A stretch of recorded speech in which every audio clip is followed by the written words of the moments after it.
Okay. What is going on? LBHT crew B. What is going on?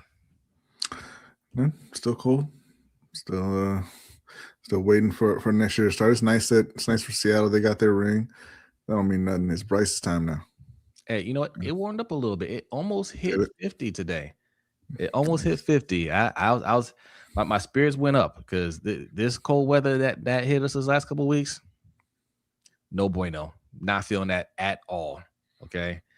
We haven't had that kind of cold and snow in years. I thought we were done with that. What happened to global warming, folks? Listen, y'all, it is Wednesday. Happy Wednesday. Hope your week is going well. But if not, hopefully it gets better starting right now. We are streaming live on YouTube, Twitch, and Facebook. So wherever you're watching us, make sure you hit that like button, follow, subscribe, all of that good stuff. If you're listening to the audio form of this, make sure we put this out on Thursday, the audio form. We put it out around lunchtime. So we hope you're enjoying your lunch break. Make sure you leave a 5-star review. We're trying to build that up. How many of y'all still listen to podcasts, just audio podcasts? I'm not sure if that's it's kind of dying off, or people I certainly do. And I advocate that you do as well. Yes. But look, we're everywhere. So I mean, however you could consume this program, it's all good. But I'm always curious about that. How many still listen to not radio, baseball, lifestyle podcasts, audio podcasts? Well, not you, okay? We can take baseball lifestyle out. He doesn't listen to audio podcasts. There are some podcasts that are just audio only, and they're great, especially if you have those jobs where it's just I don't want to say mindless work, but something to kind of keep you occupied instead of the radio. You can listen to a whole series of podcasts. It helps make the time pass by a little bit faster. So that's why we put this out in the audio form as well. Yeah. How about Bad Rabbit? You mean Bad Bunny? Spirit of Justice? Wow. Bad Bunny was excellent. Yeah. Now I know. Look, if that's not your thing, listen. If it's not your thing, it's not your thing. I get that, right? So not every performance is for everybody, but it wasn't bad for sure. Like the people that say it was bad, it wasn't bad. It was the most watched halftime performance ever. Even just for the spectacle, like you just look at it, it's something different. I enjoyed it. It was very well done. Yeah. Right, Bad Rabbit. What's up, Megan? Megan's still celebrating. Did you go to the parade? Megan love everything right now. Yeah. Megan's a Seahawks fan. Congratulations to the Seahawks once again. And that's another thing too I want to say right here, Megan. Like, I don't like people saying that was a boring game, or that was a trash game because it wasn't a lot of points scored. Listen, good defense is always fun to watch, especially when they're hitting. And boy, were they hitting! I thoroughly enjoyed that game. Yeah. So it was not a boring Super Bowl. It was a fun Super Bowl. And man, y'all be wanting defense. Defense wins championships. Y'all like watching it? And I said, man, it's always fun to watch the Patriots lose. Don't care how it happens. Well, hey, that too. You score 0 or 100. It's a good day when New England loses. Yeah. No, I had a lot of fun. I usually, like, even when my team's not in it, I usually enjoy the postseason. Like, I just like good football. So, all right, let's get some shout outs here. Let's get some shout outs before we get this thing started. Man, you guys are piling in quick. I've noticed that you guys are piling in a lot faster than you used to. I guess that means we're growing. We really appreciate y'all. All right, so keep showing up. Make sure you subscribe. If you haven't subscribed, share this with your friends, family, and loved ones. If you know anybody that's over on the other side of Ravens YouTube, tell them, come over here. Mm-hmm. Don't worry about them. Come over here. All right. Tell them to join Fells Point Mafia. All right. Get one of these. LBHTShow.com is where you can get this. All right. We got Urban in the house. Says, what up, y'all? Salute to the whole LBHT crew. Salute to you, Urban. Who else we got in here? We got Just Aloe. Says, good evening, LBHT crew. Hope everyone is doing well. Yes. Baseball lifestyle. We already shouted you out. Yes. Who else is in here? SV Cam. Salute. What's up, man? Jared Green is in the house. What's going on, Jared? Killer says, hola, Jose. And mucho gusto, Brodny. Nice to meet you, Cam. Yeah, pay the bills. Salute. I got coaches in the house. Salute. Coach. Who else we got in here? Megan, got you. Game too easy. Says, not for my Falcons. No, it's not. It's not Happy Wednesday for your Falcons. No, it's not. We're going to talk about that later in the show. I guess it's good that you found out early. Oh, yeah, you don't have to worry about it for the next decade now. You found out before the draft. Hey, that you don't have a first round pick in. Oh, that's right. But hey, listen. You make a mistake, he's got to pivot. Sometimes, and that's one of those things.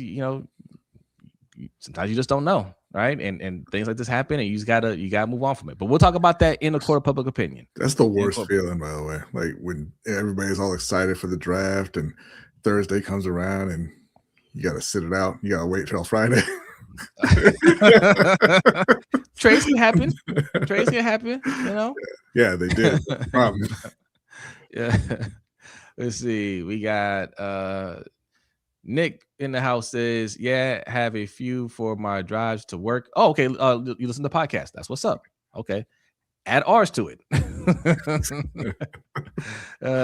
Julian Otis, salute. Says, evening, brothers. Appreciate y'all. We appreciate you, Julian. Thank you. Osmond. What's going on, Osmond? Salute to you. What else we got in here? We have our guy Hendo from the Road Pod. What up? He just put out a dope video. He put out his mock draft. Well done. Go check it out if you haven't checked it out already. Check him out on the Road Pod. All right. XVYJZ0 says, I don't like Bad Bunny's voice, especially when he does his ad-libs. Sound dumb, but the performance was good. All right. Hey, like I said, it's not for everybody. That it's like I said, it's not for everybody, but that's cool that you still got some entertainment out of it. And that's the other thing too. This whole Bad Bunny gate thing. How many of y'all actually watched the Super Bowl halftime? I don't usually watch that. I watched it last year with Kendrick Lamar. I watched it this year with Bad Bunny. And honestly, I could have just as easily gotten up, but I was pretty much laid out on the couch, so I didn't want to move. Right? I don't really care about Super Bowl halftime performances like that, But yeah, certain people want to make it controversial. I mean, if you didn't like that one, there was an alternative one you could have watched. Mm-hmm. Yeah, everybody, I heard the people enjoyed that. All 15 of them. Yeah, I don't typically watch it either. It depends on who the artist is. Like, I watched this one. I watched Kendrick Lamar. When they tell me Creed's performing, I don't stick around. I go get something to eat. When it's the Who, I'm like, okay, right. That's cool. Hope y'all enjoy it. I'll be back in 15. Right. You can find something else to do with your 30 minutes. Kelvin, thanks for coming through. Says, enjoyed every second of that butt whooping. There you go. Y'all gonna talk Cardi B and Stephon Diggs. I'm not even following all that, right? What, are they broken up now? Is that what's going on? I guess I don't care. Baseball, like you make, like you're telling you make some questionable decisions, man. Like you play and like baseball. That's strike 1, 2, and 3 right there. And now you want to talk about Cardi no. If you play baseball, salute to you. That's where the money's at. Yeah, that's true. We need baseball lifestyle to get all the way to the majors. All right, that is true. And he needs to get that first sweet contract, and he's set for life. Okay, unless you're Floyd Mayweather. Unless you're Floyd Mayweather, you spend all your money. We're gonna talk about Floyd Mayweather in the overtime show too. That's gonna be interesting. All right. Patreon.com/LBHT Show if you have not signed up for that. Let's get some more shout outs and let's get this show started. We haven't even started the show yet. Corey Hunting's in the house. What's going on, Corey? See Iron Addict, salute. Who else is in here? Who else is in here is our guy Noah sending the Cash App. Thank you very much, Noah. Appreciate that, buddy.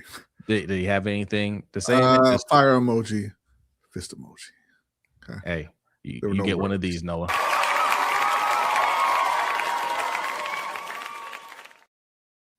Appreciate you. Appreciate you. All right. And Derek Brown's in the house. Salute to Derek. And Sancho, what's going on? Says that Kid Rock crap was pathetic. Listen, Kid Rock performance has been pathetic for a good long while. Like he wasn't performing at halftime though. He was grifting. Yeah. Carmelo, what's going on? Thanks for coming through. Giving quality for life. Checking in. What's real topic? Hey, you know, we get into the show. We haven't started yet, but we have a lot to discuss. There's a lot that we could talk about. We're not going to get to everything on the show. Some of this will go over into the overtime show, but there's a lot going on. And of course, we'll start with some Ravens and Panthers, obviously. DDSQ, what's good? Salute. Yeah. Floyd, see, I ain't addict. We're going to talk about Floyd Mayweather in the overtime show. I have some thoughts. I have lots of thoughts. You didn't put up another comment, though. He said about Floyd, we knew he was screwed since we knew he couldn't read. That's not nice. That's not nice at all. Hey, Floyd can read. I think. You think? What's up, Zeke? What's up, Zeke? I'm pretty sure he can. Yeah. All right. We're already 10 minutes in, man. We're already having fun. There's almost 80 people in here. Appreciate y'all. Make sure you hit that like button, subscribe, all that good stuff. We're going to get this show started. But first, we like to start every show with a Black History Fact. And B and Nicole have a Black History Fact for you.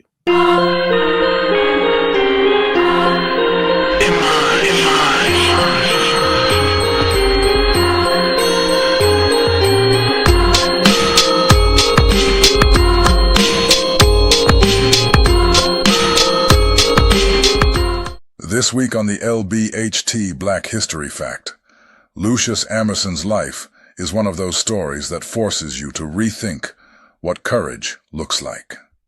Born in 1933 in rural Alabama, he grew up in a state where the rules of power were written to exclude black people entirely, especially enforcement.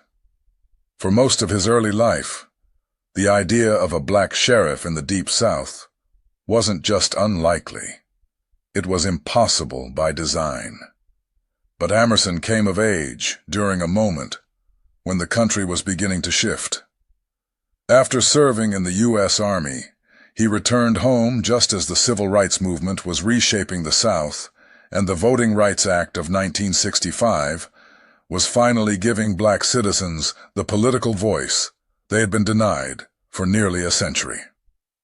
Macon County, home to Tuskegee University and a long tradition of black activism, became one of the first places where that new political power translated into real change. In 1967, the voters of Macon County elected Lucius Amerson sheriff, making him the first black sheriff in the Deep South since Reconstruction. His election was more than a local victory. It was a national symbol that the old order was cracking. But the backlash was immediate. Every white deputy resigned. Judges stalled his warrants. Clerks refused to process his paperwork. Prosecutors tried to undermine him at every turn. Amerson walked into an office where the system itself was daring him to fail. Instead, he rebuilt everything from the ground up. He hired new deputies, established authority in a county where many white residents openly rejected his legitimacy, and carried himself with a calm, steady presence that slowly earned respect. Over the next 20 years, he won re-election 4 times. Not because he was a symbol, but because he was effective. His leadership proved that black political power in the South wasn't a momentary flash. It was a lasting shift. Amerson's impact reached far beyond Macon County. National media covered his story. Civil rights leaders pointed to him as living proof that the Voting Rights Act was working. President Lyndon B. Johnson invited him to the White House, recognizing the significance of a black sheriff in a region where law enforcement had long been used to enforce segregation. Through it all, Amerson never sought the spotlight. He simply did the job with dignity, professionalism, and a quiet strength that made his presence feel even larger. When Lucius Amerson died in 1994, he left behind more than a historic first. He left a legacy of resilience, service, and transformation. His badge, sunglasses, and nameplate now sit in the National Law Enforcement Museum, reminders of a man who stepped into a hostile system and refused to back down. His story is a testament to what becomes possible when a community gains the power to choose its own leaders, and when those leaders rise to the moment with courage and conviction.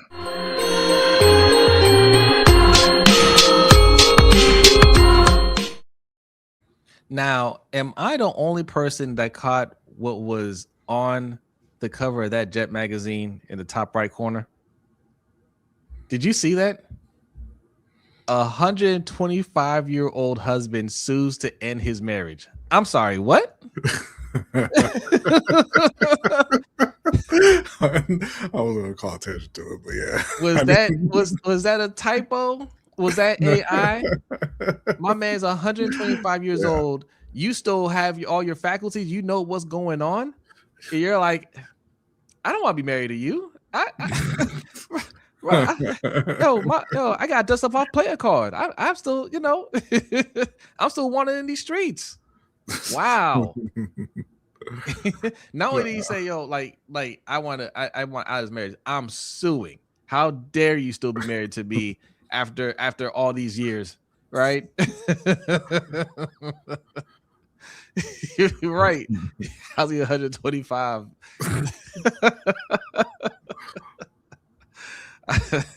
I gotta find more about that story. I want that Black History fact. Irvin said I was sued too.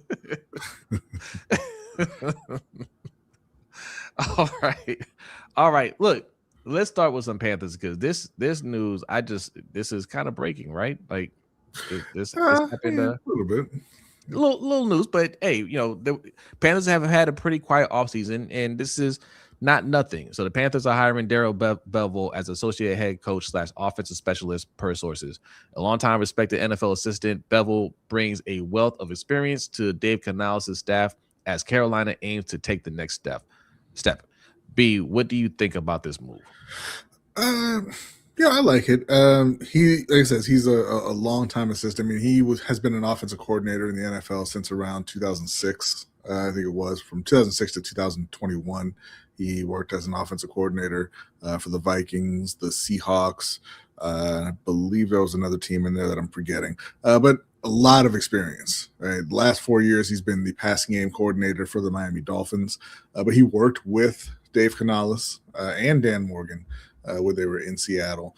And, it could be that Dave is letting go of play calling altogether. It could be that he's just there to kind of help structure the offense and give them some guidance. But it's always good to have people who you're aligned with, who have a lot of experience, who can kind of see things from a little bit of a different perspective and kind of maybe see some holes that you're not seeing necessarily, Yeah. So, yeah, I mean, anytime you can add that kind of experience to the staff, it's always a positive thing. Yeah, I agree.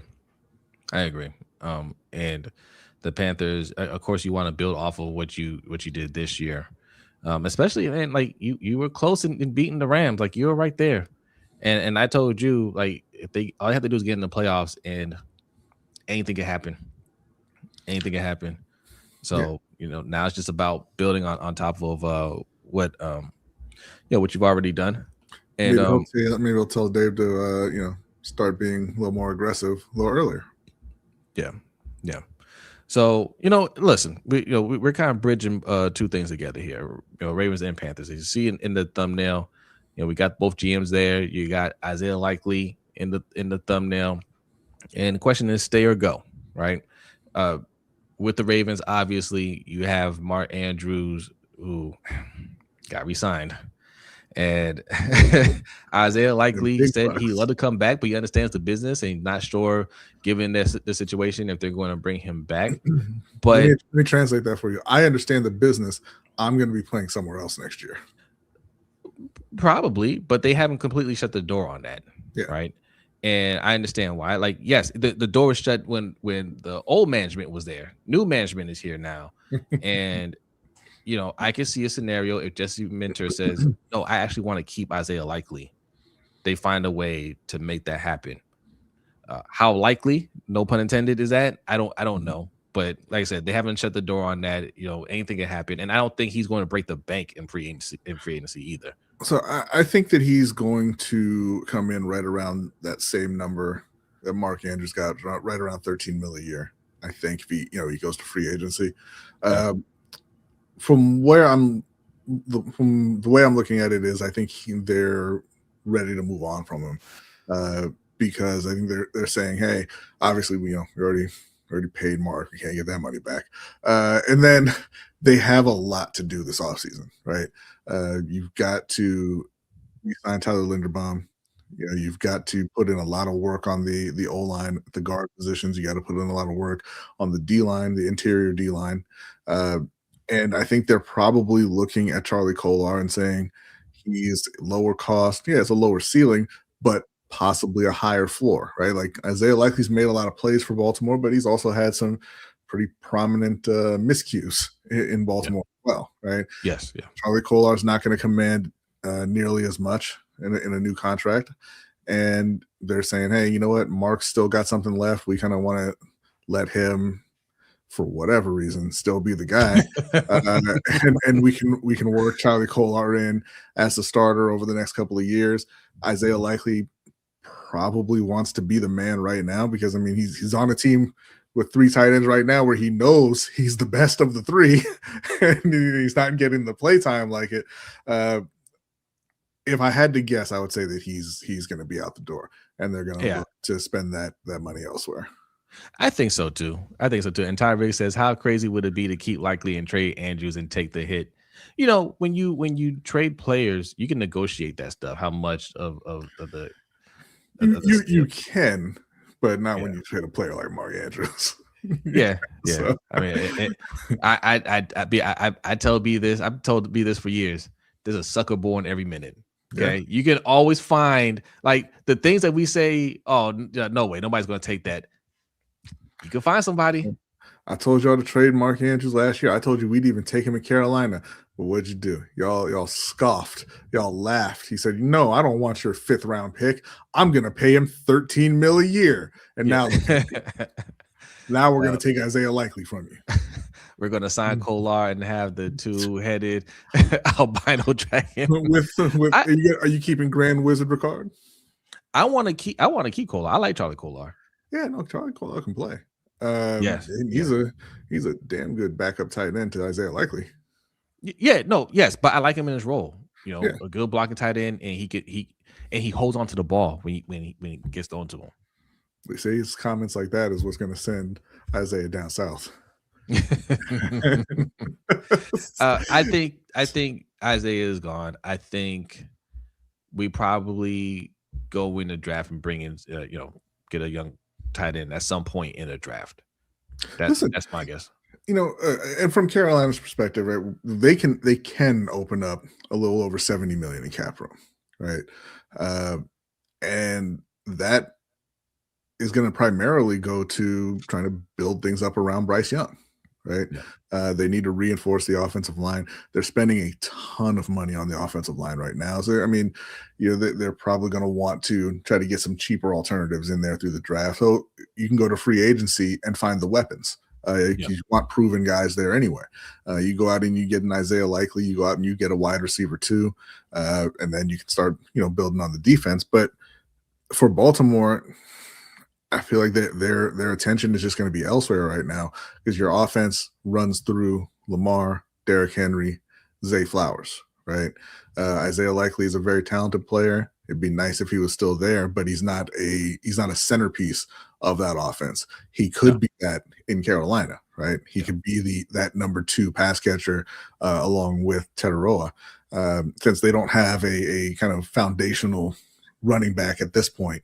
He could kind of establish himself as a cornerstone of the Panthers. And I mean, obviously he could go other places as well. I'm not saying that's the only place he can go, but he can go out and find himself a spot where he's a big part of what that team is trying to do.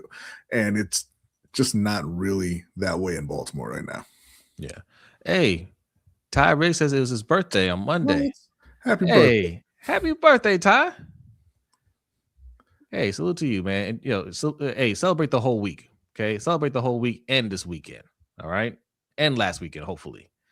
But yeah, the thing about the Panthers be like, yes, we can see where they could use somebody like Isaiah Likely, but we haven't really heard much out of the Panthers camp. What they could be looking at, free agency and draft and whatnot.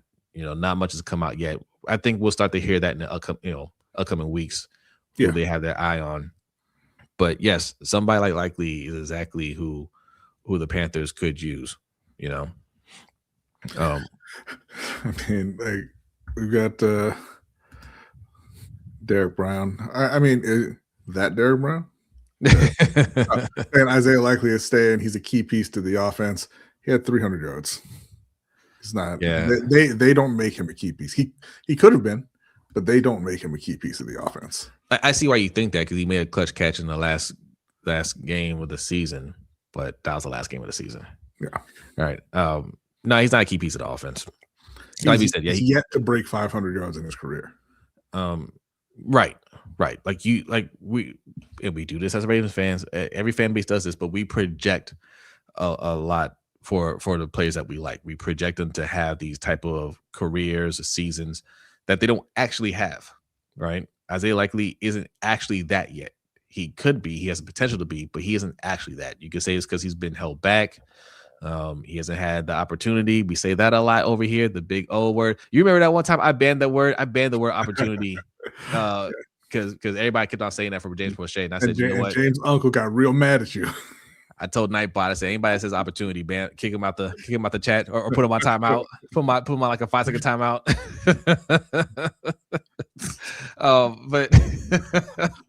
But like maybe that's the case, but maybe not.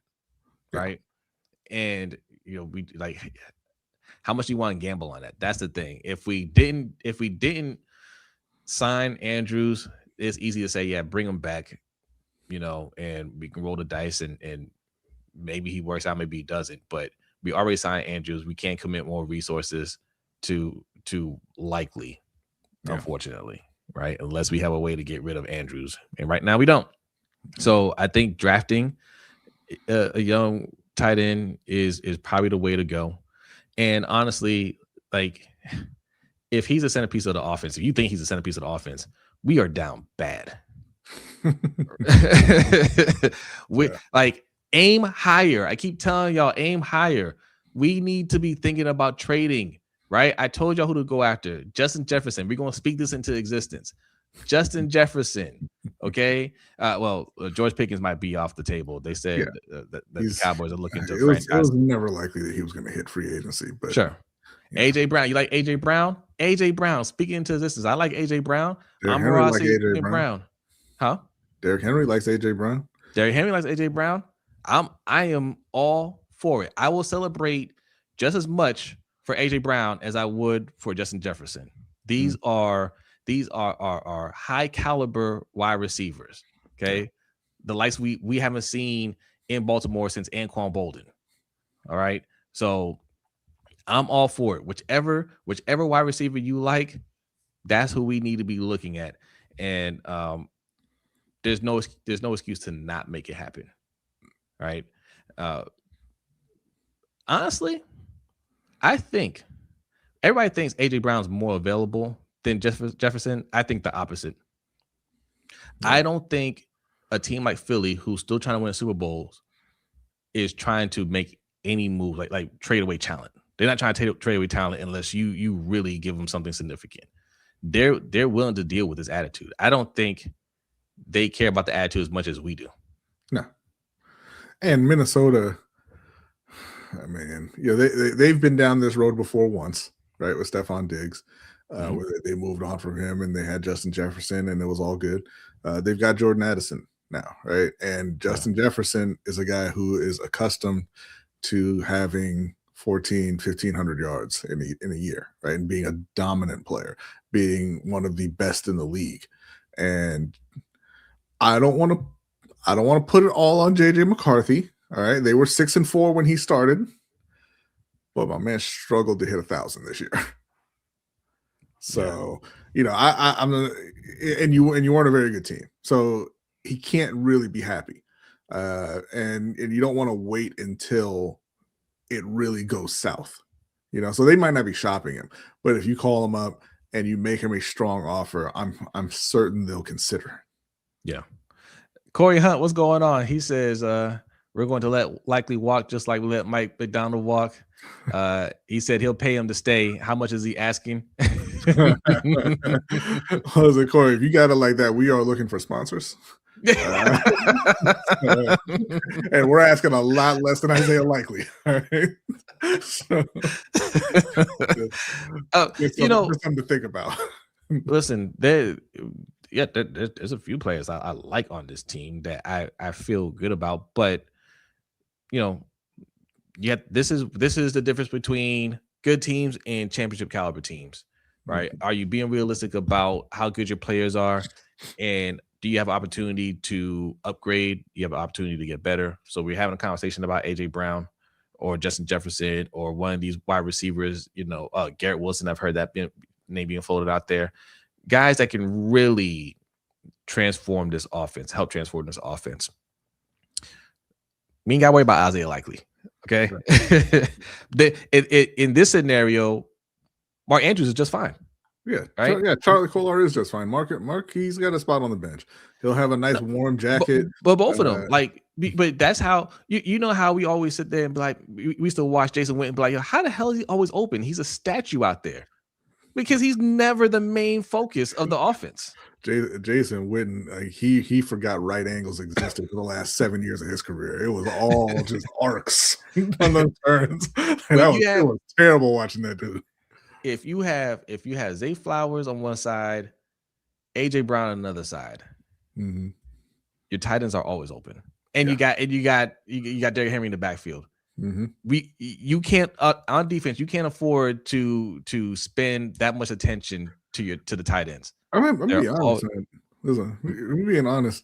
Get a couple guards who can block, and Zay and Rashad will be fine.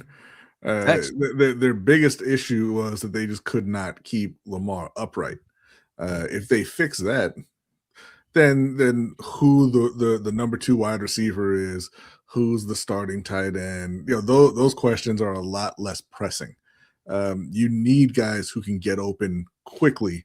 You need guys who can make big plays so you're not having 13+ play drives because you can't protect Lamar consistently. Yeah. You fix that problem, the offense gets a lot better, a lot more consistent immediately. Yeah. Attitude Pop says, if Lamar says Likely stays, he stays because him and Likely are close, and I'm sure he wants Likely here. And why would you let go of a guy who actually shows up for Lamar in the biggest moments we need him? Well, him and Hollywood were close, and they shipped Hollywood out of there. Him and T. Martin are close. T. Martin looking for a job. And Lamar, see, people try, the media tries to downplay Lamar's intelligence. Lamar is very intelligent. Lamar can be, he understands we can be friends whether you're on the team or not. Lamar is not going to sit there and be like, hey, I don't care what it takes, keep Likely here. Not for Likely, right? If EDC says we're looking at one of these wide receivers here, Likely who? Right? Yeah. Because, and again, yes, we would love to have Likely back, but we have priorities. First priority is extending Lamar Jackson, which, by the way, Hendo said this morning that there's a rumor that he is flying into Baltimore, is flown into Baltimore. That can only be for one reason. You're not here for the weather, right? So extension could be imminent, right? An announcement could be imminent. So that's first priority. Second priority is extending Tyler Linderbaum. Have to get that done, okay? Then you have to sign 2 guards, or at least one, right? Get that situation taken care of. then you need to find a wide receiver, a top tier wide receiver, right? Then you need D-line, okay? Edge rusher, that's lower on the list, but you could put that, you can do edge rusher, then Isaiah Likely. So there's a lot of things we have to look at before we get to, do we keep Isaiah Likely? And by that point, Isaiah Likely will be gone. Need the Ravens to push Likely away to the 704 area code. Hey, he gonna be free agent. He can go wherever he wants to go. Yeah, that's right. I just don't want him to go to the Chiefs or Steelers and show out. If he shows out, he shows out. Good news is he ain't showing out in Pittsburgh. Show out with who? Like, what are the Steelers going to do? They said they're talking about, we can wait for Aaron to make his decision. Nah, man. Is that what they're saying? Yeah. They're saying they like Will Howard and they can wait for Aaron to make a decision. Who's Will Howard? The 6th round pick they drafted last year at Ohio State. The guy who couldn't count to 6 when they lost the game to Oregon.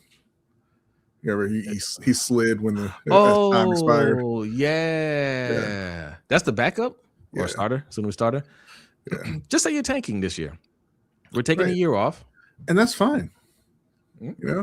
But don't actually tell me that you like and believe in Will Howard.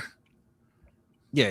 I mean, you gotta say that. That's fine. But like, you're tanking this year. You're not trying to win, and that's fine. Like, you need to bottom out. Okay, like. They need to have a year where they're just bad and they can pick high and they can get the quarterback that they like and really rebuild. Right? Tell Aaron Rodgers he's not welcome back. Yeah. Who has shown up in big moments more than likely for Lamar? Lamar finally has that guy he trusts in those moments. We got to find a way to keep him in Harbs. We'll want Andrews. We can do that. How many times has Likely actually shown up in big moments? Twice? Yeah, I mean, talking about twice. Like, again, he's yet to even hit 500 yards in a season, and in the postseason he has 170 yards and 2 touchdowns, which is better than Mark Andrews, obviously. But we're not talking about Travis Kelce or Rob Gronkowski here. Yeah, Yeah. And here's the other part: you can find somebody else who will show up, and somebody who can produce consistently. Yeah, that's why I don't really like having these arguments about the impact of these players. Like, none of these players are making that big of an impact. Like, we were just talking about Justin Jefferson. Like, we're talking about AJ Brown. We're talking about Garrett Wilson. Like, there's no comparison there, right?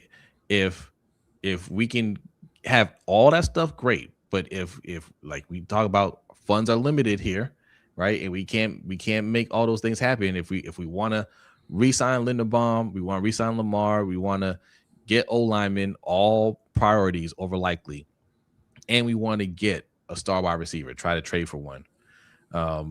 This costs money, and do we have the money to do that and bring back Likely? Maybe not. But and if we do, we still need an interior D-line. We probably want another edge rusher. So there are other things that are more important than bringing back Likely, and Lamar isn't tying his career in Baltimore to whether or not Isaiah Likely stays or goes. All right. Can never forgive the old regime for convincing a portion of the fan base that receivers don't matter. Yeah. 110 people in here. That's what I'm talking about. Hit that like button. If you're new in here, hit that subscribe button. Linderbaum is going to be very costly, but he's a priority. How costly? Like, centers don't make that much money. Yeah, the top center in the league right now is making $18 million a year. Like, they can do that easy. Like, we're talking about getting Isaiah Likely $13 million. You better pay Linderbaum, right? Like, this is an easy move. This isn't something that should take any time at all, right? If we make him the highest paid center, that's fine. And Rob, what's going on? Since I think Likely had the rough stretch after Andrews got the contract extension and he was going through contract talks. Listen, I'd be real mad if I saw you give all of my money to an old dude who hasn't shown up in years too. I would be livid. Yeah. But, the reason why that happened, that reason is gone now. And like I said, they haven't completely shut the door on that. But I think it's Listen, man, listen. Just forget Isaiah Likely. Go get David Njoku and move on. Oh, yeah. I forgot about that. David Njoku said he's not coming back. Cole Kmet's available too. Like, y'all can have your pick of the second tier of tight ends. Isaiah's going to Carolina. You would rather have Isaiah Likely than David Njoku? I'd rather have David Njoku. Njoku's old, man. He ain't that. He's leaving Cleveland because he lost his job because he got outplayed with Fannin. And listen, I like Njoku, but I would rather have Isaiah Likely on the upswing than David Njoku on the downswing. Now, if they can't get Likely, if he does stay in Baltimore, he decides to go somewhere else. Yeah, I think Carolina should look at David Njoku or Kmet as backup options. But no, Isaiah Likely would be the priority if they're looking to get a starting tight end in free agency. I don't know, man. I disagree. Like, I don't think you guys are as far away, as people might think, right? Like, yes, Njoku's older, but he's better, right? Like, and you guys aren't that far away from competing with the top teams in the NFC. Njoku's not better than Likely right now. Maybe you argue at one point he had 290 yards last year. Right? Njoku? Now, yeah. I mean, games. He played 12 games, but he lost his job to Fannin because he's not like he's a good blocker, and he's still fine as a receiver, but he's not like any kind of game-changing receiver. And I think that Isaiah Likely is the better option in terms of getting somebody in there who can help the offense receiving, right?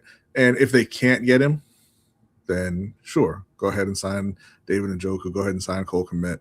But yeah, man, that's what I've been saying. Carolina need to take Kenyon Sadiq. But I'm saying if they sign a tight end in free agency, then baseball lifestyle. It says we need that tight end from Oregon. Gotta say it out loud for the audio listeners. Yes, the tight end for Oregon, Kenyon Sadiq. B is high on him as well. Mm-hmm. So tight end is high on the Panthers priority list for Brodny. Not so much for us.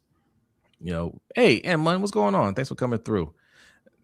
We have other priorities before we get to the tight end situation. Yeah. That's just where it is, man. Yes, he can go to Carolina, only Carolina. What guards are free agents besides Falele? There are a ton of guards. Yeah. You know what I did? I mentioned this in the morning show.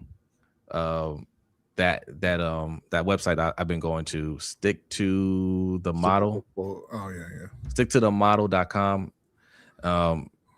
Chris just joking. Shout out to you because he got me hooked on that thing. You could basically play GM. It's not 100% accurate, right? But it's just a little fun thing to say, okay, this is your guys' cap room. Here are the moves that you can make. You can re-sign your players, go into free agency, make trades, do the draft. All that stuff is on that site. They need to pay me at this point because I've been mentioning it so much.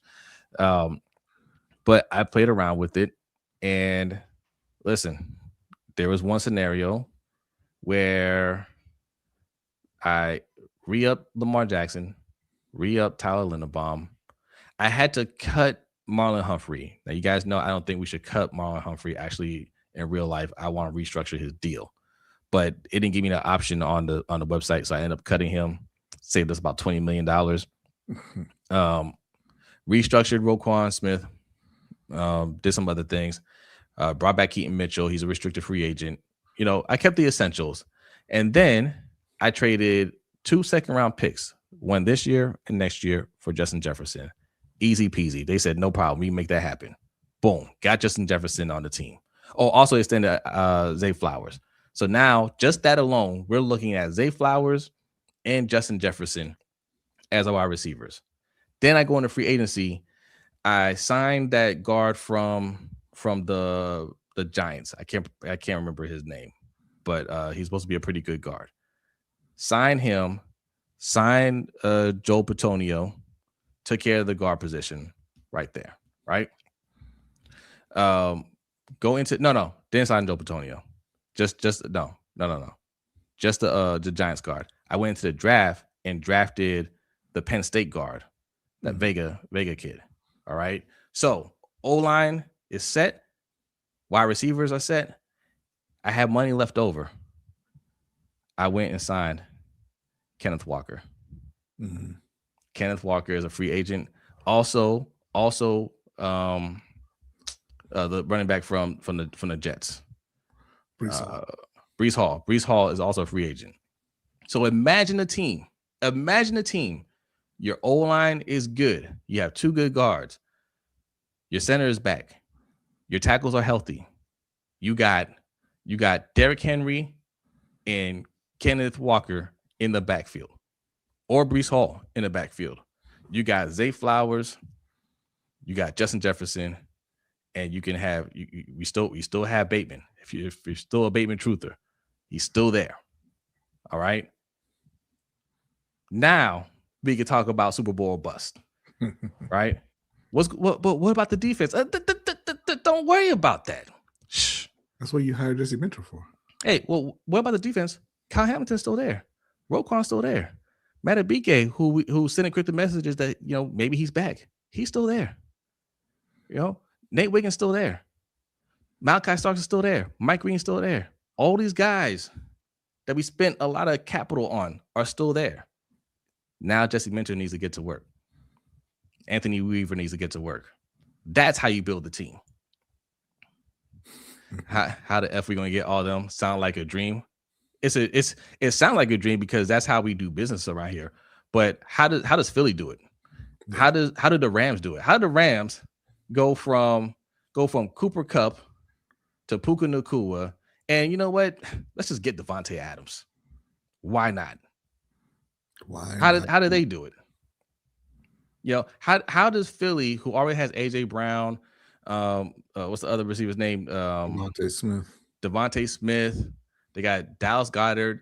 They go and get Saquon Barkley. They have the best O-line in the league, and they're still like, "Hey, Browns, do you want to give us Myles Garrett? We'll give you 3 first-round picks." How are they going to make that happen? Yeah, they just were, right? So there's always a way for these things to happen.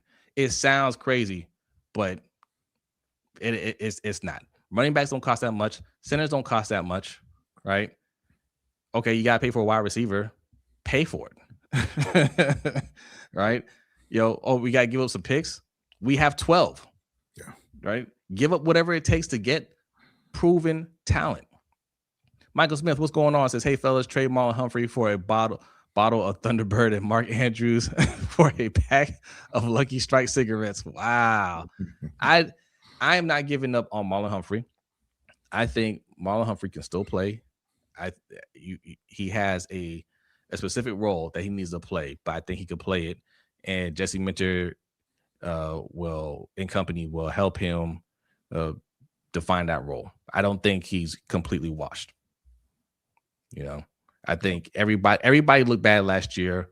There's they just didn't understand what's going on. A lot of miscommunication. A lot of players didn't understand what their role was there. And I think there were a few times where it looked like he was getting beat, but he just didn't know what was going on, who was going to be covering up top and whatnot. Like that's what I feel like. That's what I feel like. He was way more comfortable in the red zone, when he had to worry about who's playing behind him. Yeah. So I'm not completely done with Marlon Humphrey personally. So, all right, we have 115 people in here. Salute to y'all. Hit that like button. If you're new in here, hit that subscribe button. All right, look, we're about 50 minutes in. There's a few things I want to discuss here. All right, let's get into court of public opinion and discuss James Pearce. We have a few cases on the docket here that I want to discuss. All right, James Pearce, game too easy. Are you here? Okay, so I didn't even know any of this. I didn't even know he was dating Rickea Jackson. So WNBA player Rickea Jackson's attorney filed a court notice Tuesday in Miami-Dade, Florida, saying that she is willing to testify against Falcons player James Pearce Jr. if the domestic violence charges against him go to trial. That domestic violence charge is one of many, and it may not even be his biggest problem. Yeah, definitely. So, right. So just to recap, where do we go? Like, how he was he was stalking her. He was following her. They were dating, and she broke up with them. Yeah, and then so he's following her, and once she, he tried to actually get into her car, I guess at a stoplight or something like that. He tried to like physically get into her car. She drove off, and he said, "You know what? I've got a Lamborghini. It's pretty fast. Let me catch up and this is all alleged, by the way. It's pretty fast. Let me catch. It's still alleged till they say in a court of law. What was that? Yeah. Okay. All right. Let me catch up and crash into her multiple times because reasons. And then she's on her way to the police department. And I asked you this off the air. I don't know what his. I mean, it's bold assuming he had a plan, but I don't know what your plan would be if she's on her way to the police station. It has to be, I'm going to finish this right here, right now in broad daylight, and that way I'll never get in trouble. Because otherwise, like she's going to talk to the police at some point, right? But whatever. Okay, so crashed into her multiple times, and then the police, obviously they're like, whoa. What's with this dude? Let's go over here and see what's going on. And allegedly hits one of the police officers with his car. They at which point they got him out of the vehicle, and I think it was like 5 of them try to wrestle him to the ground and detain him and all that, and arrest him. It's all awful. Everything about this story is terrible, right? Mm-hmm. And like you said, had it just been, I don't want to say just, but had it been him and her and that was all that happened, it would be maybe 50-50 whether or not he got into any serious trouble over it. Unfortunately, that's the way this country is. Hitting a police officer with your car, I think, is pretty much a slam dunk for going to jail. He's been charged with, I think it's 5 felonies, but they did let him out, which didn't make a whole lot of sense to me. The bail wasn't even that high. Yeah, I mean, and I think if we're saying this is true, that he obviously demonstrated he was a threat to Rakea. So I'm not sure why you would be immediately let out, but that's the way it is. But like I said, he's been charged with 5 felonies, and I feel like he's got to be going away for a while. Yeah, he's got to go away, and he needs to be cut ASAP. Right. I understand like there's a process and everything. You don't immediately. Well, no, you can immediately release them. You can. I understand you want to get all the details beforehand, but this is pretty bad. It's been a few days. I'm pretty sure you have all the details you need. Right now, we know because this is NFL and this is a business, and like teams don't really care about these things. You're off the field stuff. They just want to know, how is it bad enough to where we have to cut you, or can we just sit you down for a minute and then bring you back? Right. So I think if you're wondering why isn't he cut yet, that's what the Falcons are trying to figure out. They spent the first round pick on him. They traded a first round pick, right? A future first round pick to get him. He played really well, and they're trying to figure out, is this something where the media hit is going to be too bad, the public opinion is going to be too harsh on us if we keep him, or is there a scenario where he doesn't go away for too long, or he gets probation, we send him to anger management, maybe he needs some medication, like how is there a way they can spin it and this can die down and we can keep our player? That's just the business side of it. Game says, I know I'm about to say something crazy, but I'm gonna vote not guilty. Based on that Arthur Smith might save him. I mean, you meant Arthur Blank. I was gonna say. Well, why would you think Arthur Blank would save him? What do you mean save him? One, Arthur Blank saving him would not make him not guilty. It would just make Arthur guilty as well. Second, I don't think that. I don't think there's really anything Arthur can or would do once. Like I said, if it had just been the stuff with Rakea, probably they would look at it as like you're saying, the their investment versus the public opinion. But once he hit the cops with his car and was fighting with the police, I think that really kind of took it out of that realm. And there's not going to be a a strong argument for keeping him. And honestly, I don't think it's going to matter because I think he's going to prison. Let's see here. Arthur Blank, Atlanta Falcons owner Arthur Blank hit with a lurid lawsuit by 2 flight attendants. An explosive lawsuit claims that Arthur Blank, owner of the NFL's Atlanta Falcons, hired a woman half his age to work aboard his private jet while the pair were in a romantic relationship, and then allegedly forced 2 other flight attendants to work unpaid overtime to cover for his unqualified mate. You think that Arthur Blank is going to save? Is going to save James Pearce? Listen, we told you about billionaires. There are no good billionaires. All right. And just because he's soft-spoken doesn't make him a good person. Yeah. All right. Arthur Blank, what's he going to do? Just throw some money at the situation? That's going to save him? Like, if James Pearce does need help, I don't know his situation, maybe he needs to be on some sort of medication, or maybe he needs counseling. I don't know. That ain't Rickea Jackson's problem, right? That doesn't give him a right to terrorize her. Right. Like, he still needs to be punished for what he did, and there needs to be consequences. Unfortunately, yes, I know you don't want to give up, and really, like, you don't care about James Pearce. We don't know James Pearce. You care that he's on your team, right? Yeah, you care about the pressures and sacks. Listen, the same goes over here, right? Terrell Suggs was, did things to his wife or girlfriend when he was here, and we want to know is he going to be able to play or not, right? So I get it as a fan. You just want to know, like, is he going to be able to play? But yes, he should be punished. Should he be cut? That's up to the team. Whether they want to cut him or not. I'm not going to, honestly, like this, like I said, that's just business. If they feel like they can work through it, they invested too much and they don't want to just cut him right away.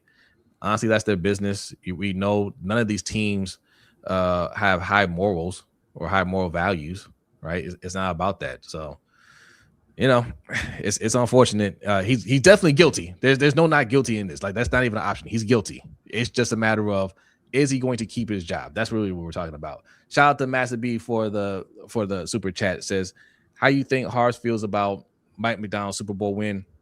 Imagine what Mike Mack would have with Lamar 8 years if he could do this in 2 years with the Seahawks. We all know. That's why I'm excited about Jesse Minter, though. Right? Because Jesse Minter came from that same, upbringing, coaching wise as Mike Macdonald, and he's an excellent defensive coordinator as well, and he does have to have the upper hand with quarterback and running back, right? Edward says, why you're not talking about football, this junk? Well, I'm not sure why you think that. Okay, first off, football's over. So what would you like us to talk about? Second, why is it that you think a former first-round pick getting arrested and charged with 5 felonies is not football related? Don't really need you to answer, Jose or Dealer. Why don't you go ahead and help him find the door? Where's Danity? Danny must be on. She taking a vacation. Danny, you got to handle this. Big Red, you got to wrench. Handle this. Why aren't you talking about football? I don't know, man, because they played the last game already. Why are we talking about football? We are talking about football. We're literally talking about is he going to stay on the team? What team? Like the knitting team? No, we're talking about the football, the professional football team.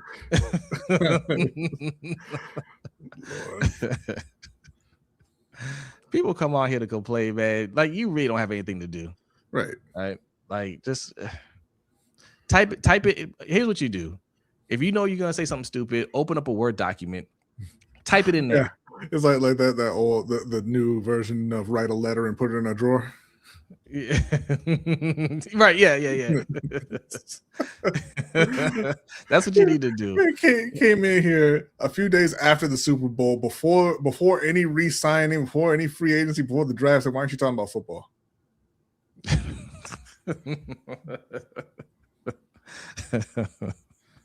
We've been talking about football. Where you been?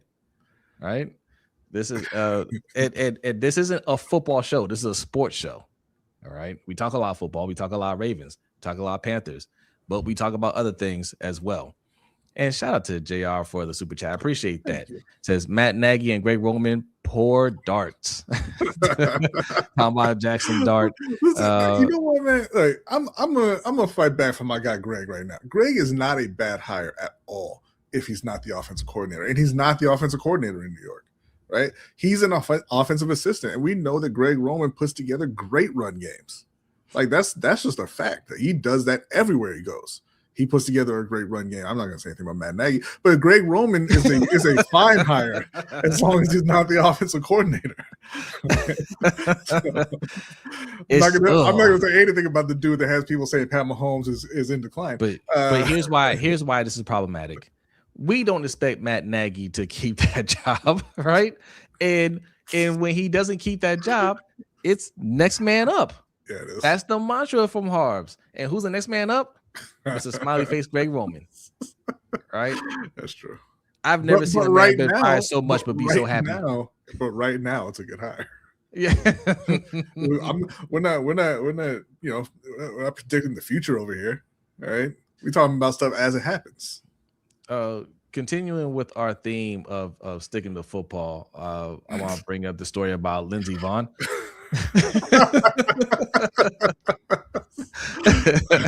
Lindsay Vonn posts pics of her third surgery on her broken leg. She said it was successful and she's making progress.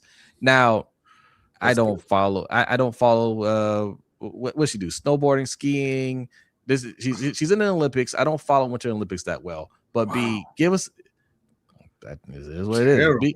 But this is a court of public opinion. Are you an American? As Adelia put it in our chat, downhill skiing. No, I'm Puerto Rican. My bad. So, Jesus. All right, Lindsay Vonn, one of.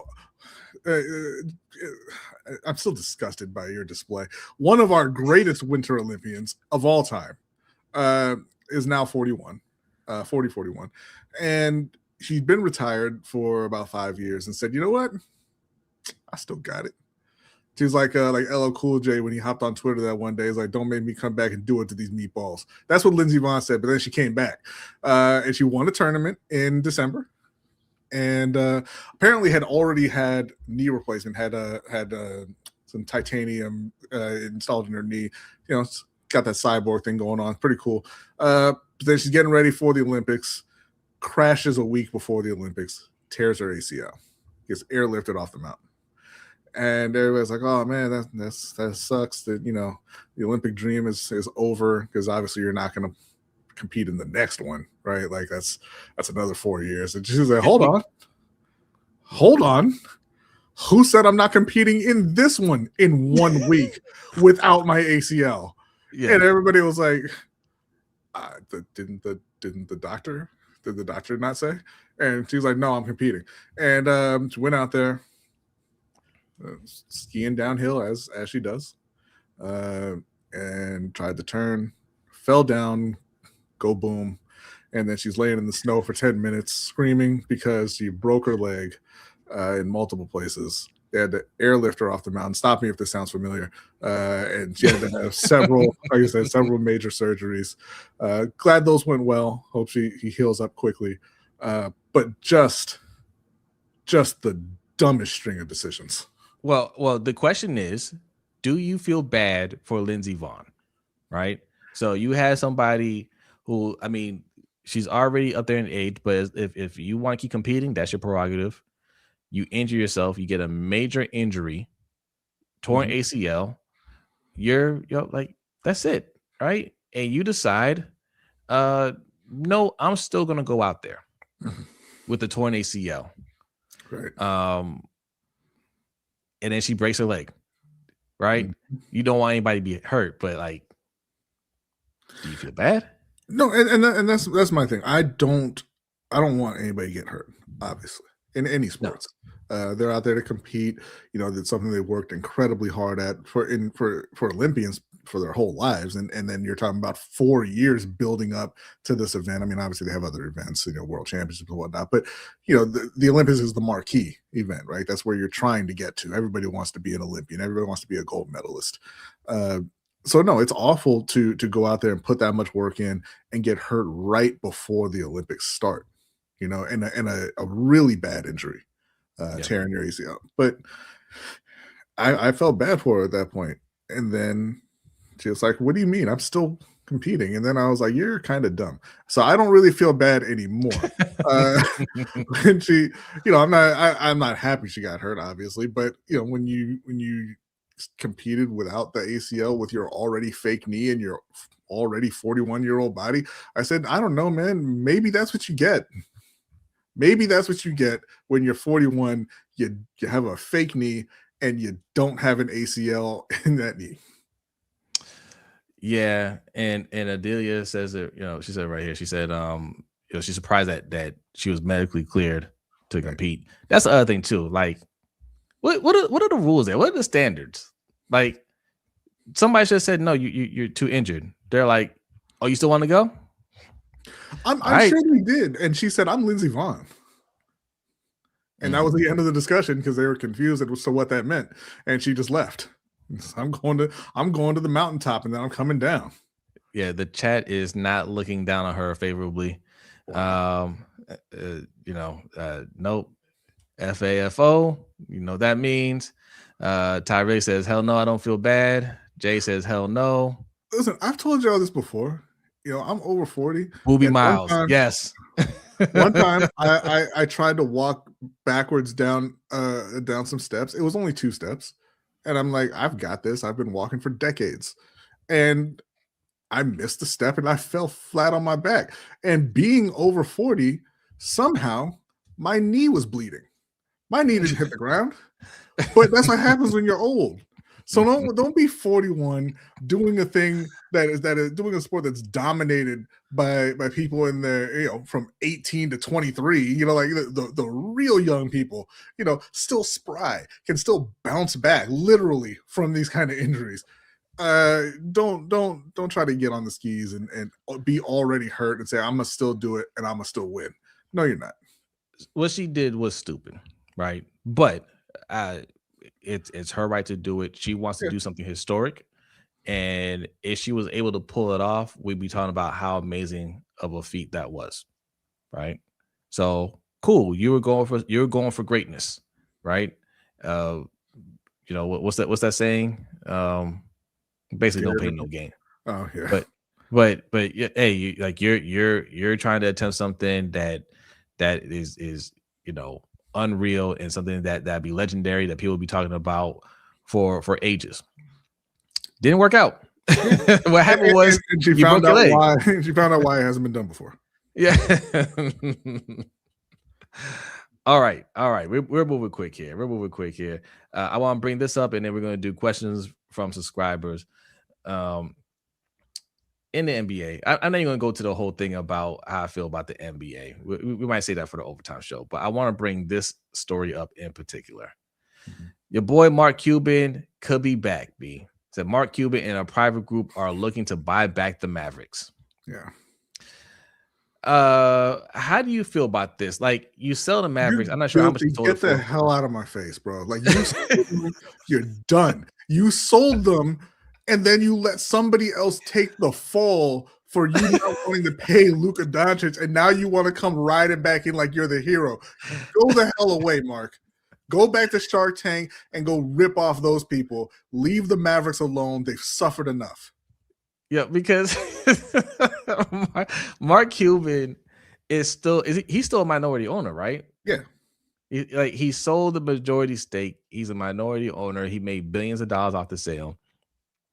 And now he says, I want it back. Now, what percentage is he going to own when he puts together this private group to buy back the Mavericks? Is he going to be the majority owner? It's for him to be the majority owner, yeah. But he doesn't want to spend all the billions of dollars that he just acquired in that sale. So, imagine this: you have a team, you sell it for billions of dollars. You're like, okay, now give it back to me. And I still made billions of dollars on the and I avoided all the criticism for the Luka Doncic thing. Now I'm gonna run. Now I'm gonna roll back in after you got Cooper Flag and act like I did it all. Yeah. Mark Cuban needs to be on me in a conspiracy list. Yeah, he needs to be on a conspiracy list for sure. Tyree says, "Oh no, what does Mark Cuban have to do with football?" Well, I'll tell you what he has to do with football. He once said that football was only a few years away from imploding. Yeah, he did say that. Too much of it, and it turns out he was talking. He that vision he had was of basketball, not football. Because the NBA, I don't know what's going on with the NBA right now, but it is not working. All right, I was looking forward to it at the beginning of the season, but it's missing something, man. And maybe it's, we're the old heads and it's a changing of the guard. Like the guys that, we came up with are getting ready to retire and to turn over to the young guys. And I'm doing the old guy thing where I'm like, oh, these guys are soft, and I'm trying to fight that, because the game just changed. It's a different game. And I don't really think these guys are soft, but I do think that these players have less of a passion for the game as the players we watch coming up, right?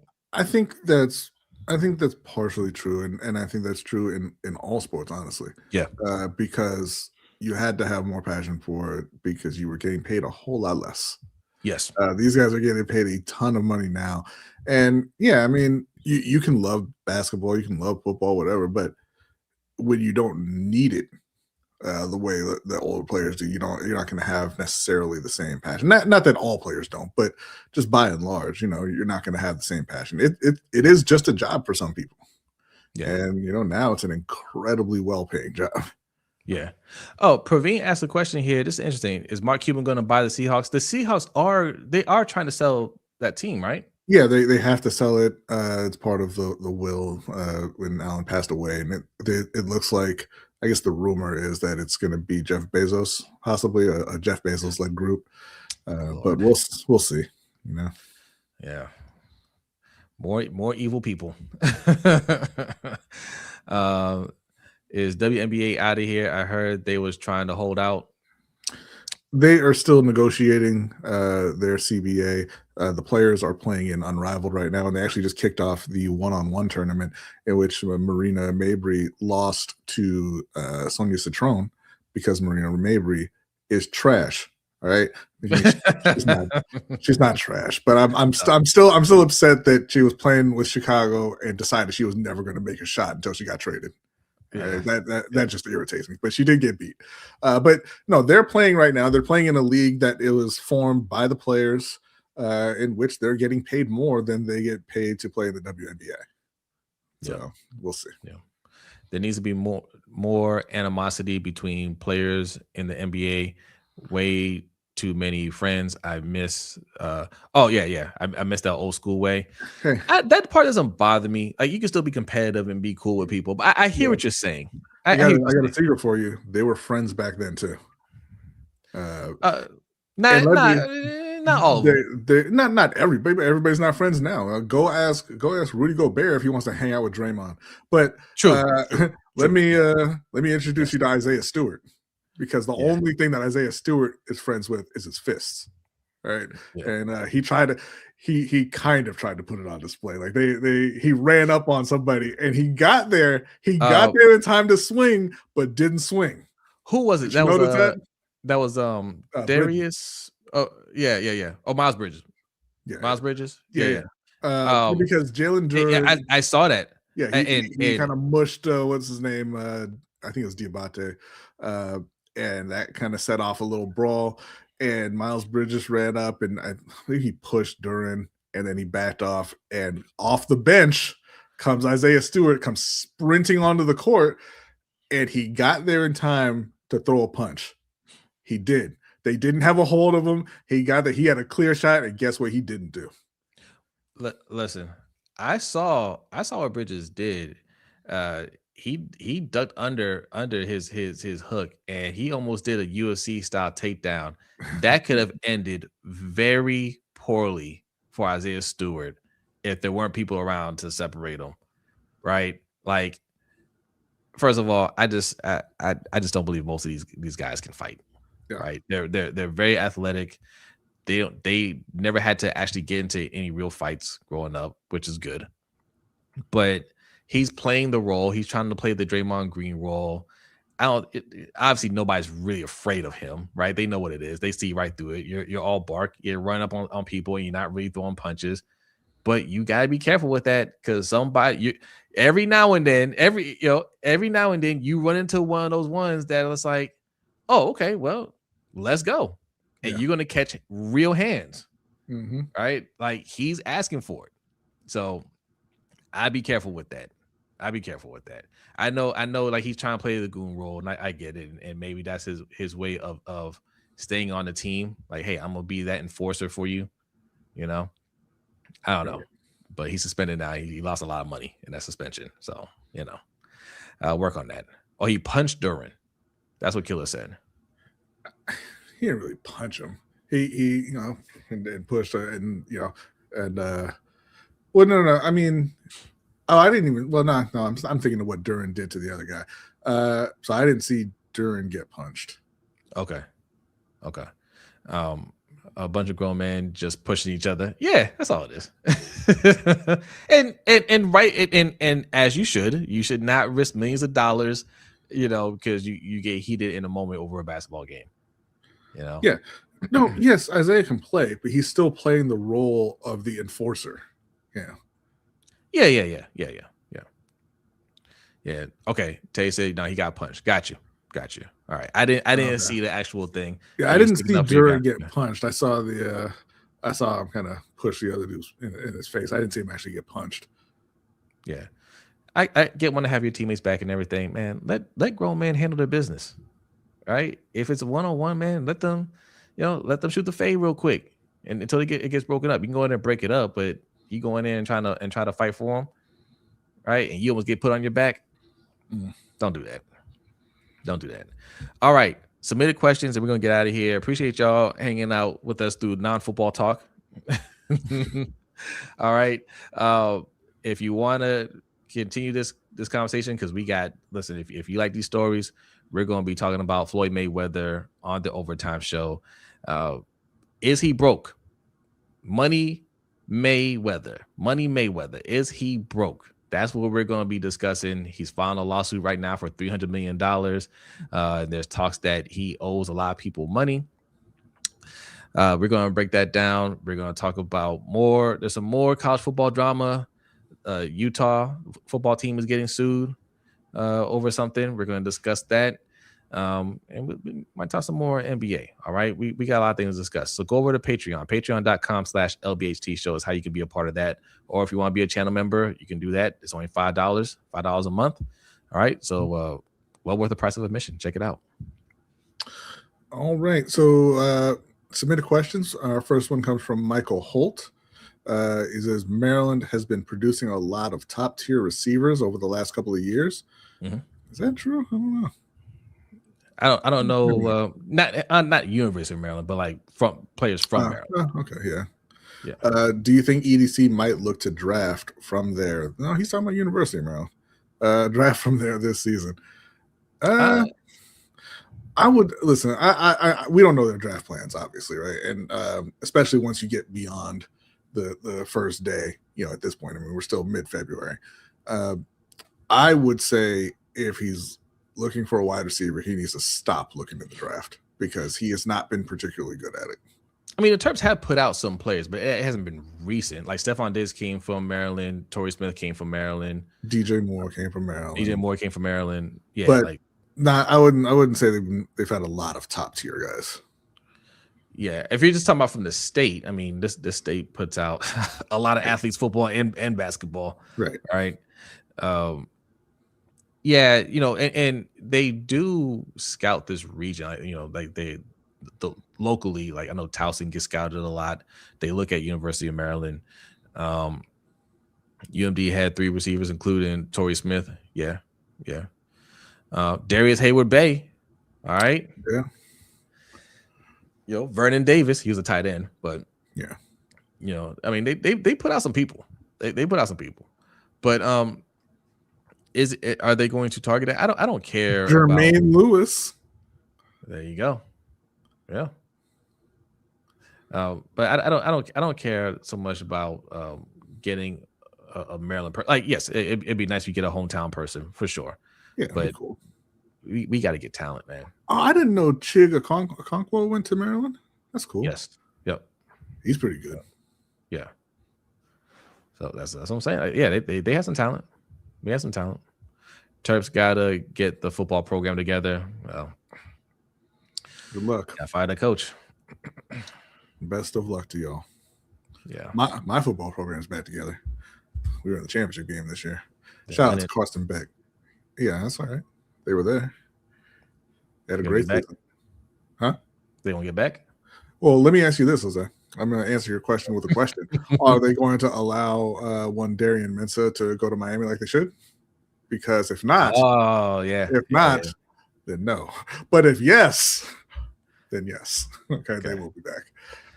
We still ain't named 5. No, we didn't say there was a whole. In fact, we said the opposite baseball lifestyle. We said there wasn't that many in recent. They haven't put out many top tier receivers, period, in their history. Ty Felton was the most recent, and Caden Prather, but Stephon Diggs is the best receiver they've ever put out, and then it's DJ Moore and Torrey Smith, and that's pretty much the list. Yeah. Next up from Kelvin, do you agree with this take that Andrews is an average to slightly above average tight end who just got a lot of targets during his better years? When I sit back and think about it, I can't quite put my finger on what exactly he did that would put him as a top 3 tight end during those years. Thoughts? You talk also when he was at his best. Yeah. I mean, that's pretty much what we've been saying here. We've been saying that he was a top 5 tight end kind of by default because the tight ends that were better than him, got hurt a lot. Kittle got hurt. Darren Waller got hurt a lot. Like there are tight ends that were just better, but because they didn't stay healthy. Mark Andrews, you had to put him in the top 5 because of his stats in the regular season. But me and B have always maintained that he wasn't that good. Good player, but not elite, right? Yeah, he's a good tight end. It's not average or above average. Like he is a good to very good tight end in the regular season. I mean, like he had 850 yards, 10 touchdowns one year. 1,300 yards, 9 touchdowns, 847, 5 touchdowns, 673, 11 touchdowns. Like he's been a very productive tight end in the regular season. I don't know if he's ever played in the postseason, but that would prevent him from being an elite tight end. And some of it by default, some of it, but he was a very talented player. I mean, I don't think you can separate those two things, right? Like you're judged on both. Like you can't shell up in the postseason. And yeah, I would say you include the postseason, he's above average because he's the opposite of everything he does in the regular season in the postseason. I don't think he can. I mean, I understand. I hear what you're saying, but if we go down that route, then Peyton Manning's not a great quarterback. Right? Peyton Manning was nowhere near the player in the postseason that he was in the regular season. In certain games. In certain games, like those certain games being most of his career. I don't agree. Like he's had some good games. Like, yes, like he choked, right? He choked in big games, but he's had good performances in the playoffs. But I'm talking about like Andrews has done nothing in the playoffs. Yeah, you know what I'm saying? Like we're not even talking about he's choking or he's not playing as well. Like we're talking about somebody who hasn't had a touchdown in the playoffs. Right. But if you look at Peyton Manning, okay, 63% completion percentage, 7,000. Talking about regular season. No, this is for the playoffs. This is a career in the playoff. Okay. 7,339 yards, 40 touchdowns to 25 interceptions. Mm-hmm. That's not very good. Like that's not a great player. Right. That's no, but that's not god awful either. No, I'm not saying he's a god awful player. I'm saying if we apply that to Peyton Manning, then Peyton Manning is no longer a great quarterback because he was not a great quarterback in the postseason. No, I'm not saying he you was, have to play perfect. He was a guy in the postseason. No, I'm not saying, like, obviously playoffs is different, right? Like the competition is tighter, nerves get shoot up. You're not the same person. Not everybody's the same person. I'm not saying that he has to play great. I'm not saying Andrews has to play great for me to look at him the same way. But you can't do nothing in the playoffs, right? If Peyton Manning had more interceptions than touchdowns in the playoffs, I'd be saying he ain't great, right? Yeah, well, to be fair, Mark didn't do nothing. He just didn't score any touchdowns. He had 315 yards. He had 315 yards in the playoffs. Okay, so and how many turnovers? You know what? That's not a tight end stat. Oh, okay, so Adelia said that they settled the Darian Mensah thing 2 weeks ago. He's at Miami now. So there you go, B. Thank you, Adelia. Appreciate it. I do not keep up with off-season college football news, but that's great. So Miami will be back. Look for Miami to be raising the trophy next year. Baseball Lifestyle wants to know, what is the best move for DeCosta to gain respect with our fan base? Resign? We're gonna find out. Huh? Resign? No. It starts this offseason. It starts with this offseason. He has to kill it this offseason and make some moves that really impact this team in a positive way. You gain respect by success. Yeah. Like, this is a result-oriented business, and it's only the players that get punished when they don't get results, right? So if he wants my respect, that's easy. Hit in free agency, do the things that you need to do, hit in the draft, and it doesn't have to be the things that I necessarily want to happen or you guys want to happen. It just has to work, right? At some point, if you want to act like you're the smartest man in the room, you have to be right, and him and Harbaugh have been acting like they know everything, and we're just the guys at the end of the bar just talking. We don't know football. We don't know what we're talking about, and they know. All right, cool. Be right sometimes, right? So whatever he does this offseason, it better work. That's how you get my respect. Yeah. We have one more submitted question here from Dr. Cush. This year in the draft, do you prefer to go offense or defense with the number 14 overall pick? I wonder what your answer is going to be. I'm gonna hang up and take your answer off air. Yeah, it's offense. I don't even know what that other word is that you said. Yeah. It can't be defense. Okay. All right. Let me back up a little bit. Because there's a scenario if they go defense, I'm like, all right, cool. If we do the things that we talked about, if they go out and sign 2 guards that we know can play, right? That we know they may not be great, but we know they can play, right?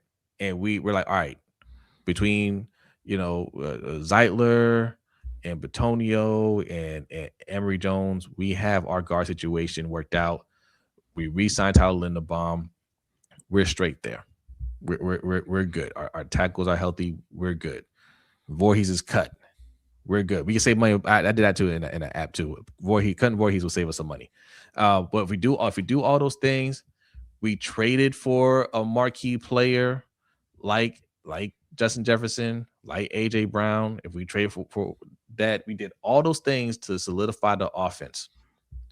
And then they go in the first round and we get somebody like Ruben Bain, right? We trade up. We packaged some of our 11 picks, move up and get Ruben Bain. Here's the thing. That's a trick question because you can't get that marquee player without trading that 14th pick. So no, yes, you can. You're not going to get AJ Brown or Justin Jefferson without trading the first round pick. I think you can. Nah.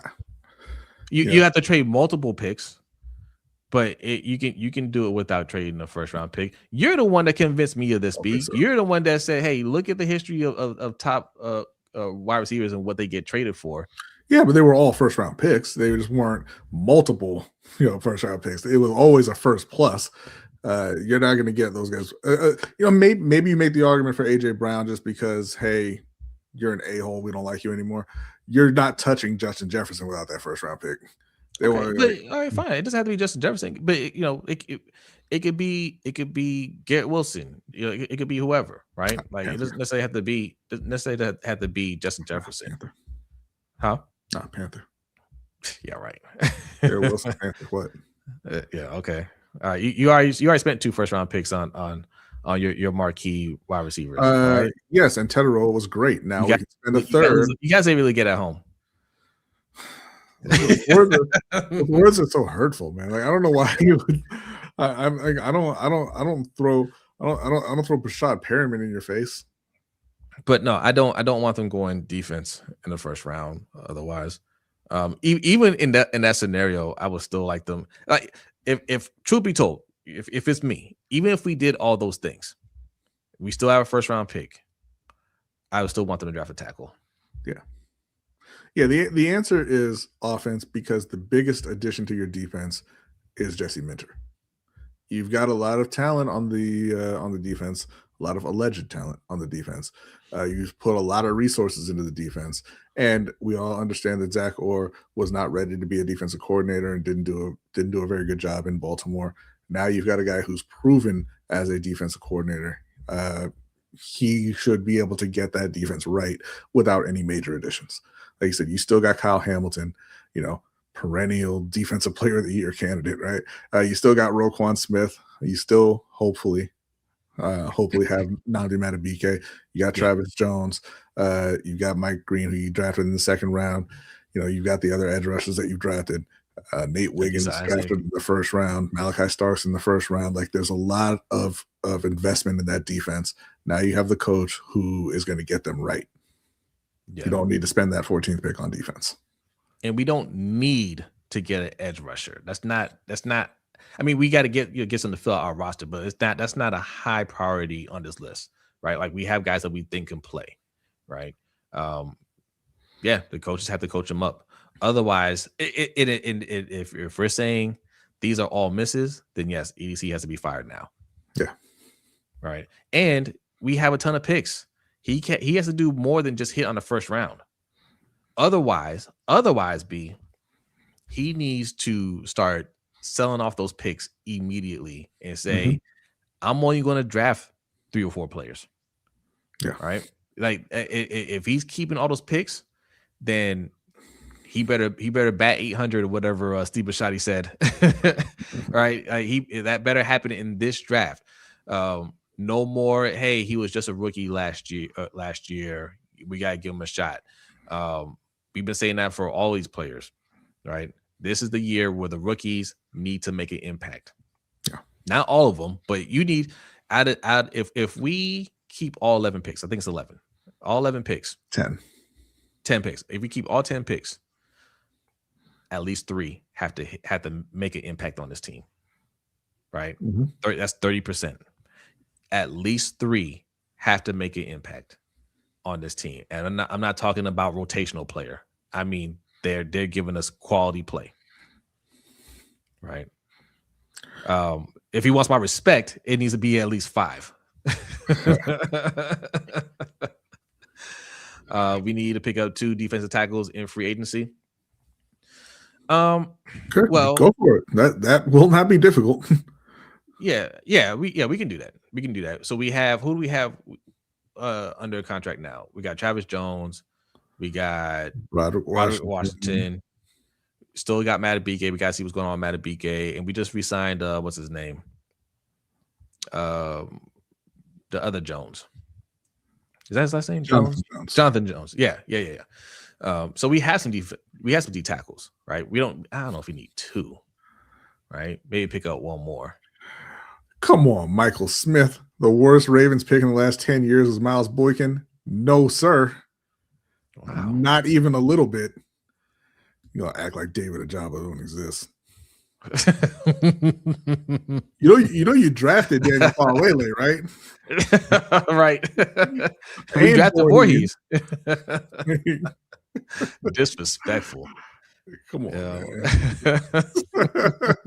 Rashad Bateman was a first-round pick. Wait, what are we doing? You just said that at the top of your head. You have to go back and look. We've made 50 picks. All right. You have to go back and look at that. Cut Broderick Washington. Broderick. Okay, you want to cut Broderick? Fine. Then yeah, we would have to pick up 2 defensive tackles.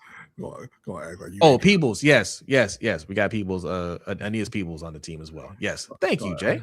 Act like you ain't draft Hayden Hurst ahead of Lamar Jackson in the first round. Do we need defensive tackles? The more we're saying these names, I don't know. Y'all like Aeneas Peebles too, right? Unbelievable disrespect to some of the busts that you've picked. Also, I know. I think we're going to grab a couple of players from the Chargers that are free agents. Yeah. Right. I keep forgetting his name.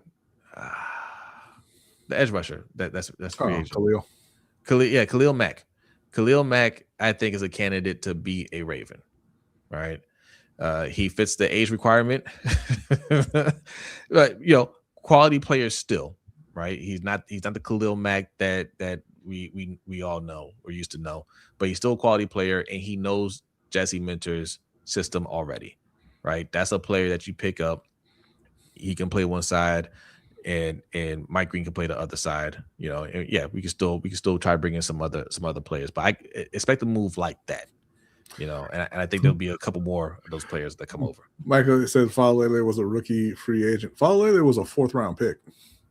Yeah, right.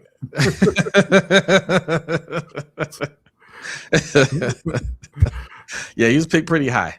Hey, like I said, David Ajabo was picked higher than Miles Boykin. Oh, that's right. Yeah. He was a 2nd round pick. Yeah. Matt BK not coming back, and Jennings. But he said good news though. See, he said good. He put prayer hands. I don't want Matt BK coming back unless he is fully cleared. Yeah. I don't. Yeah. Go home and enjoy all that injury, that guaranteed injury money. Don't. Yeah. Isaac was a 4th round pick. Adisa Isaac. I thought he was a 3rd round. Yeah. He was a 3rd round pick. We spent a lot of picks on defense. We spent a whole lot of picks on defense. That's why, and we told y'all this was going to happen when we get to the offseason. When everybody's complaining about how bad the O-line was. We told y'all will be saying we need to go defense with our first pick. Mm-hmm. Right? Like, that's not the move. It's not the move. All right. Yes, there might be some things that we might need on defense, but work with what we have on the roster already, and then figure out what you actually need. Because what if Aeneas Peebles can play? What if Mike Green turns out to be a beast? Mm-hmm. Right? Like, what if Roquan looks more like the Roquan that started out here when he first got here? Well, you can't take his money back, so I don't know how that's going to happen. Well, I mean, listen, like I said, we'll see. Different system. Like, we'll see how these guys play. But there's a lot of talent over there already. To say we need anything right now, I'm not interested in any of that. No, you're right though. Like, I would fully expect you to see the absolute best out of most of those guys on defense this year. I think Roquan will return to form. I think Kyle Hamilton will actually be the playmaker that we all expect him to be. I think you're going to see Nate Wiggins playing very well. Marlon Humphrey is going to be put in position to play very well. I would expect Jesse Minter to turn that defense around pretty quickly. Yeah. All right. That's it. That's the show. We're going to go over to the overtime show, and we have a lot more to talk about over there. Wait, you reading something? No. Okay. All right. Listen, y'all, 71 Vega out of Penn State. That's what I was saying earlier. That's somebody I would like to draft. Oh, I did want to say, remember when y'all drafted lockdown corner Caillou Blue Kelly and then cut him before the season? That was fun. All right. See y'all next week. All right, y'all. Listen, patreon.com/LBHT Show. That's where you can find us next for the overtime show. If you want to sign up, it's only $5. Click the link that you see in the chat box. That's pinned into the chat box. You got $5 in your pocket. I know you do. Go check it out, right? Well worth the price of admission. And it will get you access to our Discord channel. And once you're in the Discord, we don't kick people out unless, you do something like Mr. Stick to Football guy. All right.